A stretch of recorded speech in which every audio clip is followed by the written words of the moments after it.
Ikaze muri iri somo tugiye gukurikira rigizwe n'ibice bibiri, aho tugiye kurebera hamwe uko dukwiye gufata neza ndetse twashobora no guhambura imashini zo mu bwoko bwa juki DDR 8700 ndetse na DDR 8700L.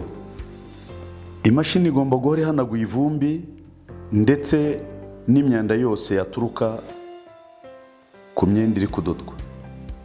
Imashini igomba kuba ifite amavuta yayo yabugenewe. Uko bashyira amavuta mu mashini, nk'uko mubibona, imashini nishya bisobanuye ko nta mavuta yari yigeze asukwamo. Turegura umutwe w'imashini neza, tuwerekeza inyuma utangirijwe n'agaplastike kabigenewe. Turasuka amavuta mu cyungo tugeze mu gipimo gihari. Hayi. Amavuta ntagomba kujya hejuru y'igipimo hayi, kandi ntanajya munsi y'igipimo low.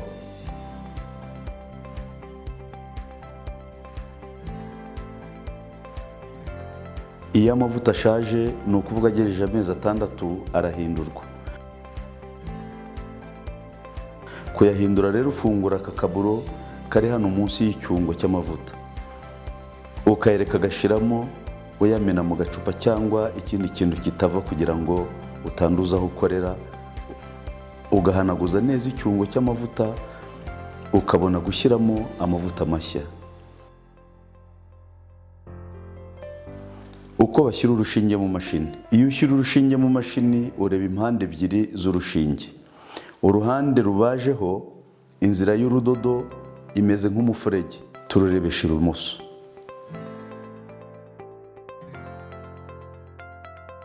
Gukuramo indodo zafashwe mu mashini.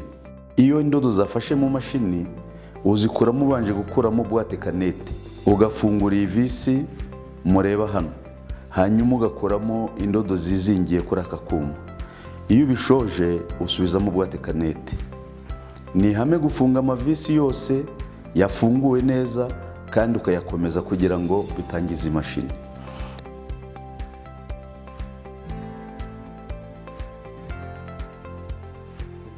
Mu gihe habayeho ikibazo icyo ari cyo cyose, simya imashini mbere y'uko ugikemura. Irinde kurenga ku byo wigishijwe. Mu gihe bibaye ngombwa, hamagara umukanishi wazo.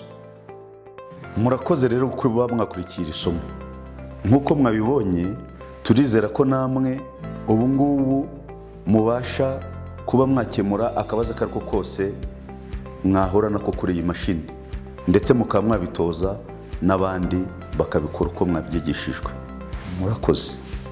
Tugiye gukomeza turebera hamwe igice cya kabiri kiri isomo, tureba uburyo mu gihe bibaye ngombwa umuntu yabasha gutandukanya ibice by'iyi mashini bikabikwa nk'uko yaje mu makarito.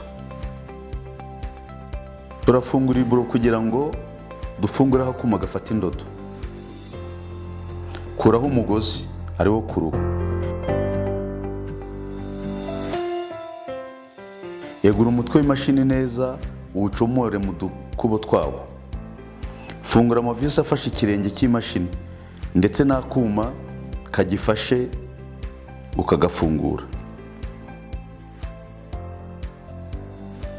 Fungura amavusi yose afunze moteri, witonze kandi uyifashe kugira ngo itagwa hasi kangirika.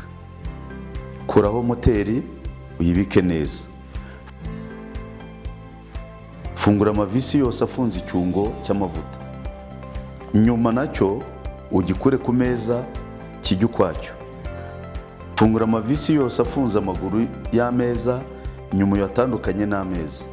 Fungura icyuma gihuza amaguru cyo hasi. Fungura icyuma gihuza amaguru y'imashini inyuma.